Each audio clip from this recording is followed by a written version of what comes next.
Jornal da 8.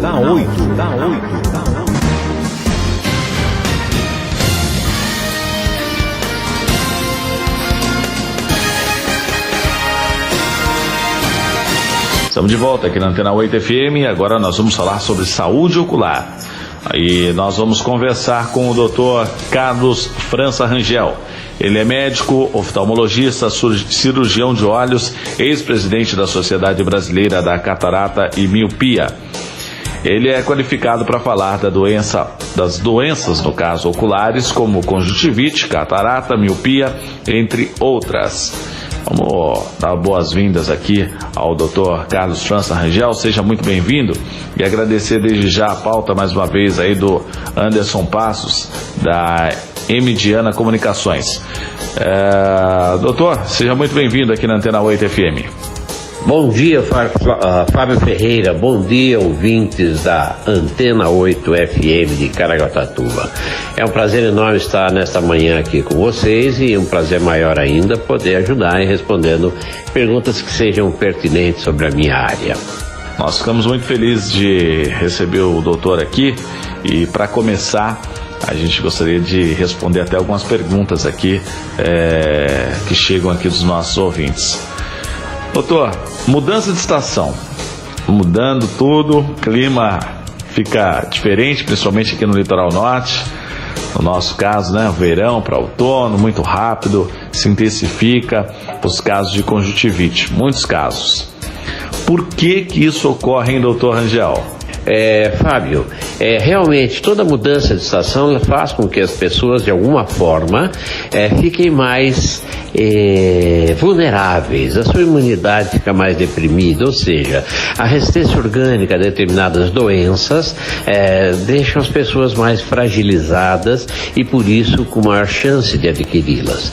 A contaminação também, as mudanças de umidade relativa do ar, as mudanças climáticas, a temperatura, tudo isso favorece, fazendo com que as pessoas efetivamente possam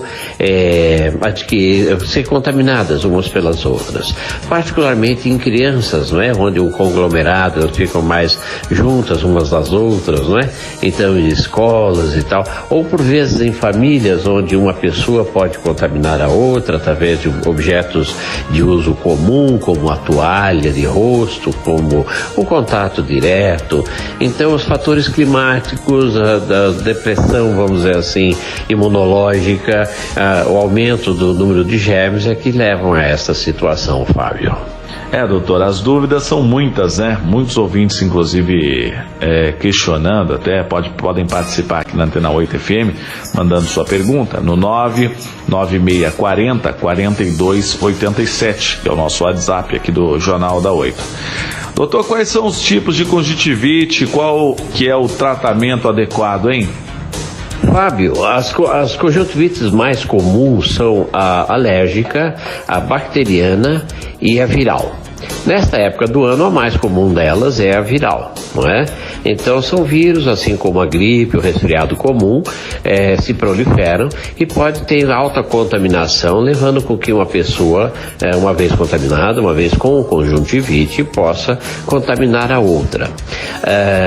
Outro tipo é a bacteriana. Esta é um pouco menos comum, depende também, é uma bactéria, é uma célula, portanto, não é?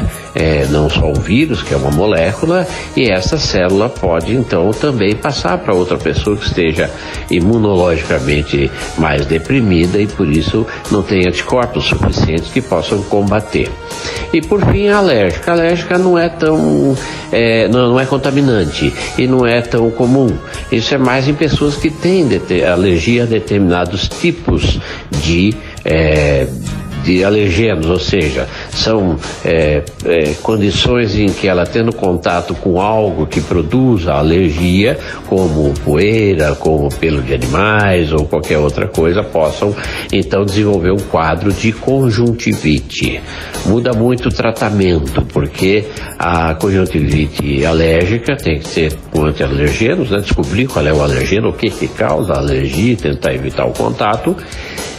e antialérgicos. A conjuntivite bacteriana com colírios antibióticos. E a conjuntivite viral não tem um tratamento específico, tem apenas um tratamento sintomático. E assim como as outras, a pessoa experimenta um alívio muito grande com o uso de compressas frias.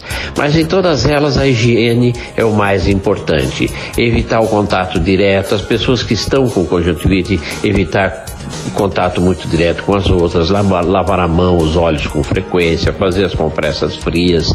E note que a responsabilidade de quem está com conjuntivite é que deve lembrar os outros, porque eu estou com conjuntivite, não quero contaminar ninguém, então eu vou evitar um cumprimento mais caloroso, com beijinhos e tal, vou separar minha toalha de rosto, lenço, usar apenas lenço de papel, desprezá-lo sempre, lavar a mão com frequência, a questão da higiene dos olhos e o contato, principalmente o contato muito íntimo com uma criança, por exemplo, que tem uma conjuntivite, ela não deve ser enviada para a escola, porque fatalmente irá contaminar as outras. E nessa época, né, doutor, é o que mais aparece são casos de conjuntivite. Agora, como que a pessoa vai prevenir para não ser uma vítima de um surto de conjuntivite? Há casos aí na escola, cautelas que devem ser tomadas com as crianças, principalmente? Sim, como eu já disse, Fábio, as crianças ficam mais juntas umas às outras, brincam, se esbarram, tem um contato físico maior. E principalmente nas escolas, onde o ajuntamento delas dentro da classe, ou mesmo no recreio, ela é muito maior. E a contaminação, Fábio, é feita pelo contato direto. A criança está com conjuntivite, os olhos coçam, ela coça com a mãozinha, e sem querer passa a mão no rosto, nos olhos de outra criança, fatalmente haverá uma contaminação, principalmente da viral e eventualmente a bacteriana. Então, separar uma criança que esteja com conjuntivite não deve ser enviada à escola. Se a professora perceber que ela está com os olhos vermelhos, lacrimejando, eventualmente com secreção, ela deve comunicar aos pais, já isolar a criança e mandar de volta para casa, orientando que deva procurar um oftalmologista, não é? Já as conjuntivites alérgicas não são contaminantes, então, mas esse diagnóstico tem que ser feito. E, de qualquer forma, convém evitar que a pessoa possa contaminar as outras. Então, uma pessoa que esteja contaminada, que esteja com conjuntivite, ela deve cuidar para não ser um agente de contaminação das outras. Ela deve proteger os outros, evitando esse contato direto e principalmente se cuidando para ficar imune o quanto antes àquela conjuntivite, e com isso evitando contaminar os outros. Doutor, a mãe, a dona de casa, a ouvinte aqui da Antena 8 FM, realmente nesse momento deve estar atenta e ligada aqui no Jornal da 8 para ouvir o que o senhor tem a nos dizer. Mas agora vamos falar de uma doença que o doutor Rangel recebe muitas demandas, com certeza, né, de muitos pacientes, que é no caso a catarata, hein, doutor? Qualquer pessoa está sujeita a desenvolver essa doença? Como que ela se caracteriza? Quais os tipos de tratamento, hein, doutor? Fábio Ferreira e ouvintes da Antena 8 FM. Não é que qualquer pessoa, quais as pessoas que podem desenvolver a catarata? Potencialmente, todas as pessoas acabam por vir a ter a catarata. Eu não diria nem que é uma doença. A catarata é um processo normal de evolução dos olhos que funcionam tão bem durante tantos anos. A catarata, ela é nada mais, nada menos do que a opacificação do cristalino. O que é o cristalino? O cristalino é uma lente que tem dentro do olho, atrás da menina dos olhos, atrás da parte colorida dos olhos, e que ela tem que ser transparente. Ela é a grande responsável por focalizar os objetos, as coisas que a gente vê de longe, a meia distância ou de perto. Obviamente, essa lente, que é uma lente de cerca de 20 graus, ela não pode ser opaca, ela deve ser o mais transparente possível, e por isso ela se chama cristalino. Pois bem, toda pessoa, a partir de determinada idade, alguns já com 50, outros 55, outros 60 anos, esse cristalino começa a sofrer modificações.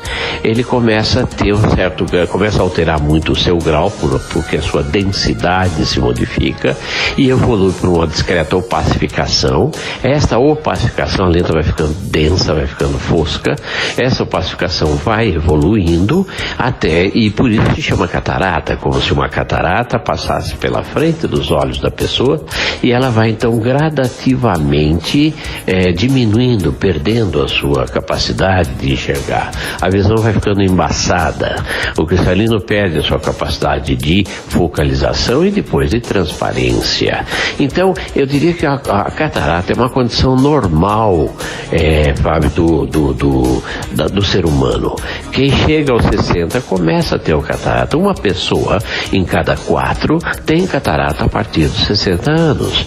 2 pessoas em cada 4 a partir dos 70 anos. 3 em cada 4 pessoas a partir dos 80 anos têm a opacificação do cristalino, conhecida como catarata, e praticamente 100% das pessoas que chegam aos 90 anos têm essa opacificação, e a catarata só tem como tratamento a cirurgia, não é? Então, lembre-se também, Fábio, que todas as pessoas tendem, a população, os seres humanos estão vivendo cada vez mais. Antigamente era raríssimo a pessoa ter 100 anos, hoje é muito frequente. No meio do século passado as pessoas viviam não mais do que 50 anos, hoje nós já estamos por volta de 73, 74, e a cada 3 anos a média, a expectativa de vida média do brasileiro aumenta 1 ano a cada 3. Você imagina que cada vez mais existirão pessoas com catarata. Essa poderia ser uma má notícia, mas não é, porque a boa notícia é que a catarata tem cura, e uma cura cirúrgica com mais de 95, 98, 98,5% de ótimos bons resultados, desde que a pessoa tenha apenas a catarata própria da idade. Então, ter catarata é uma condição normal do ser humano, quem vive bastante tem. Tomara que todos nós, os nossos ouvintes, todos venham a ter catarata, porque vão viver muito tempo. E a boa notícia é que hoje em dia, com a moderna tecnologia da cirurgia da catarata, a recuperação é total, e a pessoa, por vezes, colocando um implante intraocular, uma lente artificial, no lugar desta lente natural, que é chamada cristalino, que se opacifica e então chama-se catarata, ela volta a enxergar. E sabe, Fábio, que hoje nós temos inclusive implantes que são multifocais. Então a pessoa que começa a perder a visão, a capacidade de focalizar os objetos de perto a partir dos 40 anos, ela simplesmente recupera esta possibilidade com esse implante intraocular que ele recebe quando vai operar sua catarata. Há pessoas até que têm graus muito altos e mesmo antes dos 60 optam pela cirurgia de catarata. Por quê? Porque esse grau muito alto, esse óculos muito pesado, essa limitação visual muito grande faz com que ela deseje a cirurgia, ela antecipa um pouco a cirurgia de catarata para se ver livre dos óculos de longe, de meia distância, de perto. Isso é o que a moderna tecnologia, a moderna cirurgia de catarata oferece nos dias atuais. Doutor Rangel, a catarata pode cegar uma pessoa permanentemente? Pacientes que tenham diabetes tendem a ter mais chance de desenvolver, no caso, a cegueira, doutor? E ótima pergunta, Fábio Ferreira, ótima pergunta. Não é que a catarata pode cegar. A catarata, se não for corrigida, se não for operada, ela vai cegar a pessoa. Ela vai perdendo gradativamente a visão até que não enxerga mais nada. Aí, operando, volta totalmente a visão. Então, a catarata, chama catarata por isso mesmo. Imagine uma água que começa a bater na sua frente da sua visão e vai gradativamente aumentando, como se fosse uma catarata. De repente, você não vê mais nada, você vai apenas ter uma claridade ou não do outro lado. E não consegue mais enxergar mais nada, não tem mais nitidez alguma de visão. Esta, apesar de parecer uma situação rara, a pessoa está definitivamente cega pela catarata, infelizmente ela é ainda, mesmo nos dias atuais, com toda essa tecnologia, ainda existe. Há pessoas sim cegas por catarata. Estima-se que pelo menos 500 mil pessoas hoje no Brasil estejam cegas, pelo menos de um olho, pela presença da catarata. Essas pessoas poderiam já ter sido operadas e já voltarem à vida normal, à felicidade normal, até ao trabalho, né, pela catarata. Outra questão que você falou sobre o diabetes e a catarata. Não só o diabetes, mas principalmente o diabetes, ele promove catarata sim, ele antecipa a opacificação do cristalino pela alteração metabólica da glicemia, tudo inerente ao diabetes. E não só o diabetes determina a catarata, determina também uma outra doença bem grave, esta sim, evitável, com tratamento adequado, que é a retinopatia diabética. Além de afetar o cristalino, afeta também a retina, fazendo com que haja uma proliferação de vasos dentro da retina, que esses vasos podem sangrar e este também pode levar a cegueira. Simplesmente o olho deixa de enxergar se não for tratado a tempo. Por isso é muito importante que o diagnóstico da catarata seja feita o quanto antes. E não é comprando óculos pronto na farmácia ou no cabelô ou na ótica, simplesmente uma lente de aumento e não um óculos, é que se pode efetivamente acha que enxergou melhor porque aumentou o tamanho da imagem. Ora, com isto o paciente deixa de procurar o oftalmologista e deixa de fazer o diagnóstico da catarata, deixa de fazer o diagnóstico do glaucoma, que é o aumento da pressão do olho, deixa de fazer o diagnóstico da retinopatia diabética, que é exatamente a alteração que o diabetes pode provocar nos olhos, além da catarata. Então, evite, a partir de uma vida toda, mas a partir de determinada idade, não deixe de consultar o seu oftalmologista para que ele possa diagnosticar essa catarata e a partir daí poder efetivamente evitar que você fique cego devido à catarata, evitar que você não tenha mais o que fazer, porque se for só a catarata, ótimo, vamos operar e ficar bem, mas se o seu diabetes determinou também a retinopatia diabética, que levou a uma cegueira, uma proliferação de vasos que vão sangrar para dentro do seu olho, não deixe de ver o seu oftalmologista. E se você tem mais que 40, 50 anos, 60 anos, uma vez por ano, mesmo que não tenha nada. Isto é muito importante, realmente, ouvintes de Fábio Ferreira e da Antena 8 FM. Olha que interessante o doutor participar com a gente aqui. É um serviço até de utilidade pública, né, doutor? Ele pode dizer isso, né? É um serviço de prestação de serviço de utilidade pública, o senhor participando aqui na Antena 8 FM, Litoral Norte, em peso nesse momento, acompanhando aqui o Jornal da 8, que é líder em audiência. Agora, doutor, outra doença que o senhor acaba tratando e há muitos anos é a questão da miopia, né? Ela tem algum fator genético, hein, doutor? Há uma situação nesse sentido? Como que uma pessoa percebe esses sintomas? Fábio, a miopia, que bela pergunta também, porque a população, o ser humano está se tornando cada vez mais míope. Cada vez a população, devido à utilização dos olhos mais para perto do que para longe, ela vai gradativamente adaptando-se a essa condição, onde a visão de perto é mais importante do que a visão de longe, nos computadores, nos celulares. A criança, desde bem pequena, já vai no seu tablet e já vai olhar de perto. Então ela vai tendo uma adaptação a isto e vai havendo uma mudança até genética. Existe uma projeção, estudos que demonstram que, vamos dizer, há 50 anos a população era de 10 ou 15% de míope. Nós já estamos com 1/3 da população, pelo menos, de míope, e a gente tem uma projeção que até o ano de 2050, nada menos que 50% da população será míope. Então, a a miopia tende efetivamente a progredir com o passar do tempo por causa da questão das condições do ser humano, que cada vez mais precisa da visão de perto. Tanto isso é verdade que os estudos de algumas décadas atrás em índios mostravam que praticamente não havia miopia entre os índios. Não é? Hoje você já consegue ver índios de óculos, ou seja, eu até costumo brincar que índio míope a onça come, né? Só que os índios também estão sendo civilizados, então eles passam a ter seu celular, passam também a ser educados, a lerem livros, enfim. E passam com isso, então, a precisarem também da visão de perto e começam, então, a desenvolver as suas miopias.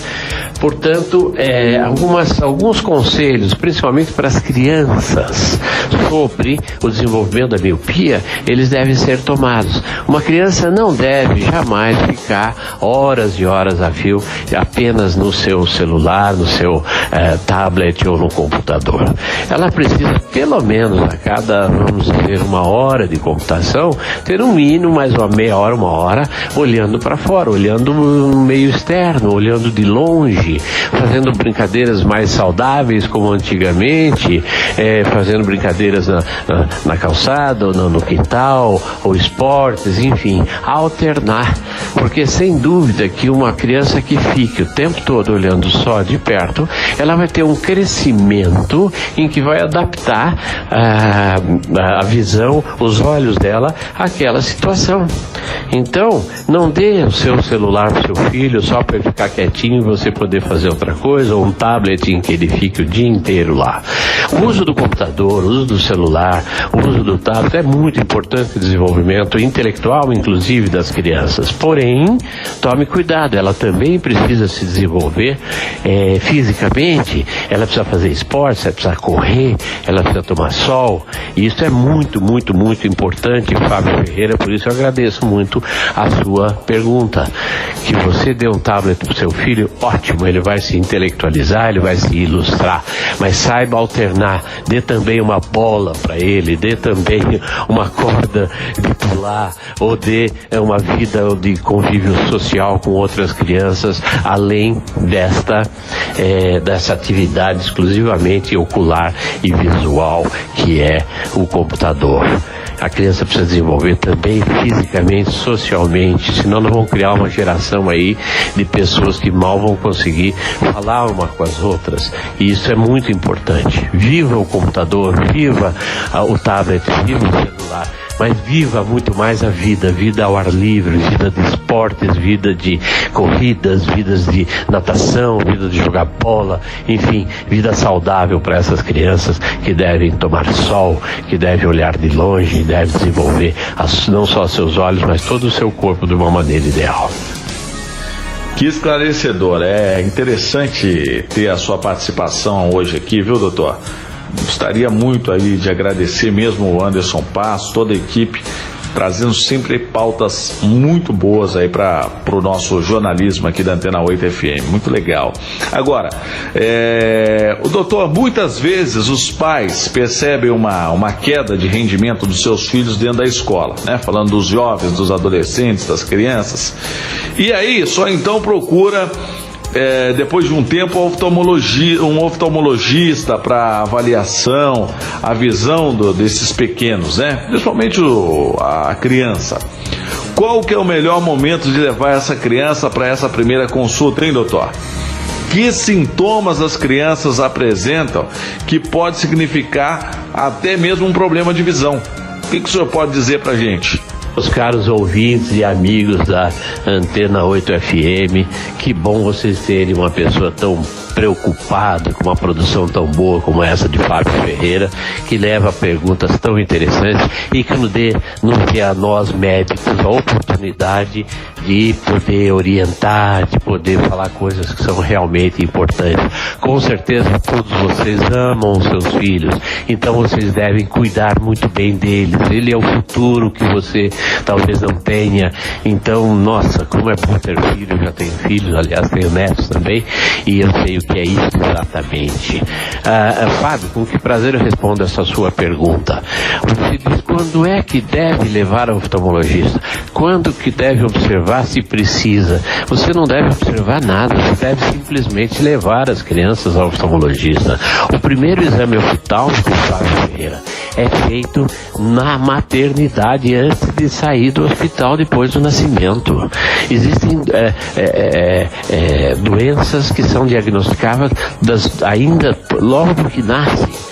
Não só as conjuntivites, neonatório, que são muito típicas, como o exame do ninho vermelho, é muito importante saber se a criança tem o reflexo pupilar, saber se ele tem alguma alteração ocular, um estrabismo, né? Então esses exames são feitos pelo especialista neonatologista, que se percebe alguma coisa, já chama o oftalmologista, que já dilata a pupila, já faz fundo de olho, e com isso se prevê doenças até que levam até a alteração da própria vida da pessoa, da criança. Então, Fábio, é muito importante que o primeiro exame seja feito ainda na maternidade. Se não encontrar nada, se for tudo bem, se os pais, a mãe principalmente, observam que a criança está se desenvolvendo bem, olha para os lados, acende a luz, ela busca, consegue reconhecer o rosto da mãe e sorrir, e acha que está tudo bem, se não tem nenhuma problema assim mais visível, uma pupila que seja mais branquinha, se percebe que a criança realmente está contatando com o meio ambiente, quando ela completar e está bem, está se desenvolvendo bem, está andando bem, enquanto não tropeça à toa, enfim. Eu não sei se você sabe, vou contar aqui uma coisa até ao mesmo tempo curiosa e triste, Fábio, que as crianças que nascem cegas, elas aprendem a engatinhar andando para trás, de marcha ré. Sabia disso? Porque é lógico, se ela vai para frente, ela bate a cabeça das coisas porque não enxerga. Então ela aprende a engatinhar de marcha ré. É muito interessante, curioso e ao mesmo tempo triste isto, não é?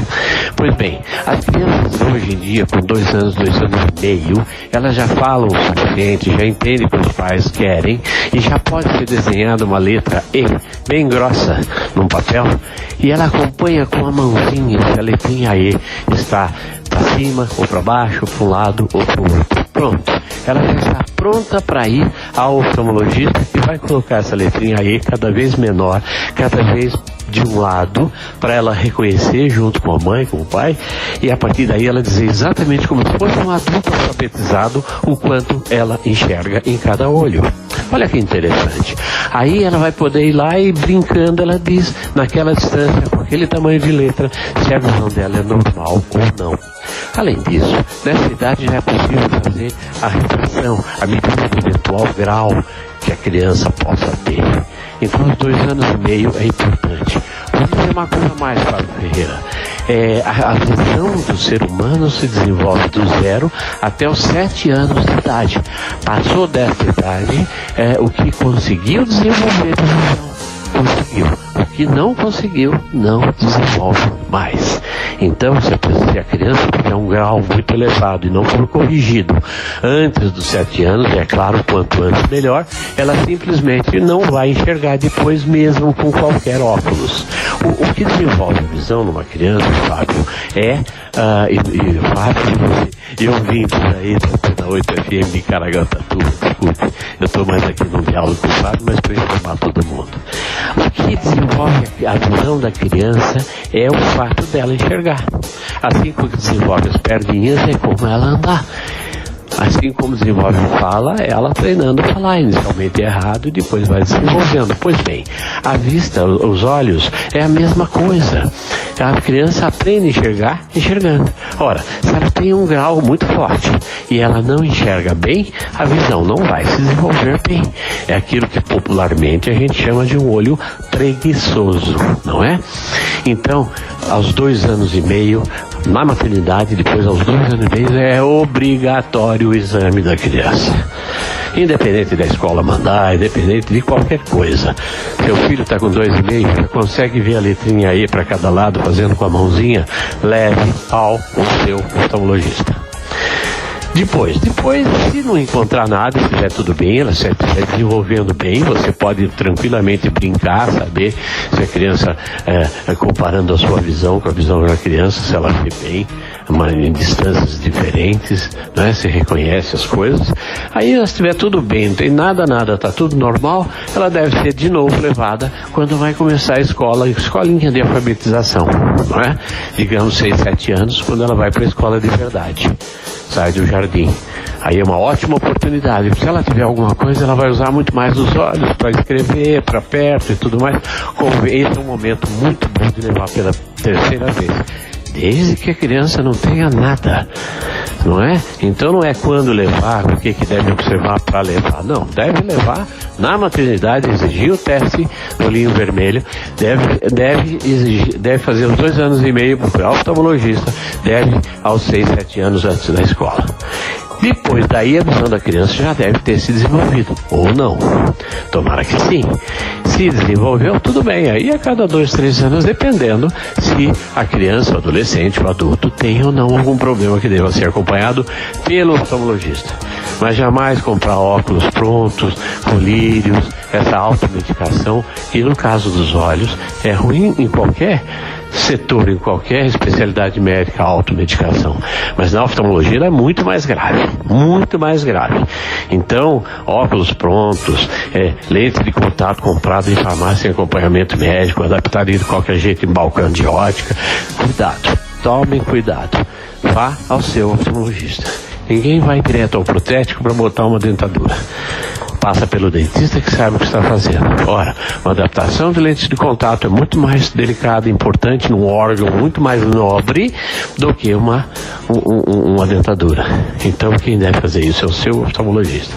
Não sei se eu me estendi demais, me desculpe, Fábio, mas esse assunto que você perguntou é muito importante, por isso que eu fui mais veemente. Tá certo, doutor. A gente fica muito feliz em ter aqui a sua participação, doutor Carlos França Rangel, médico oftalmologista, cirurgião de olhos, ex-presidente da Sociedade Brasileira de Catarata e Miopia. É qualificado para falar das doenças oculares, como a conjuntivite, a catarata, a miopia, entre outros assuntos, né, que a gente acaba debatendo. Quero agradecer demais mais uma vez sua participação. Gostaria que o senhor deixasse os contatos aí, como que a pessoa pode te procurar, viu, doutor? O senhor está na capital, né? Capital paulista, que local, que região, tem site, tem como que a pessoa entra em contato com o senhor e as suas considerações finais. Agradeço muito, deixo as portas abertas aqui da Antena 8 FM para quando o senhor quiser vir aqui do Litoral Norte, será muito bem recebido. Muito obrigado mais uma vez, tenha um bom dia. Um bom dia a todos os seus ouvintes aí da Antena 8 FM, para você, Fábio Ferreira, foi um prazer enorme estar com você, estarei sempre à disposição, porque gosto muito de dar essas explicações, essas prevenções que a gente faz dentro da oftalmologia. Eu quero crer que o Caraguatatuba esteja muito bem atendido em termos de colegas oftalmologistas que dão conta de atender toda essa querida população. Eu, quando mais criança, mais jovem, ia sempre a Caraguatatuba, gosto muito de Caraguatatuba e só não tenho ido mais devido às obrigações profissionais, mas gosto muito dessa terra e um prazer maior ainda poder ajudar em respondendo perguntas que sejam pertinentes sobre a minha área. O jornalismo da região com responsabilidade e credibilidade. Você ouve aqui, na Antena 8 FM. Jornal da 8.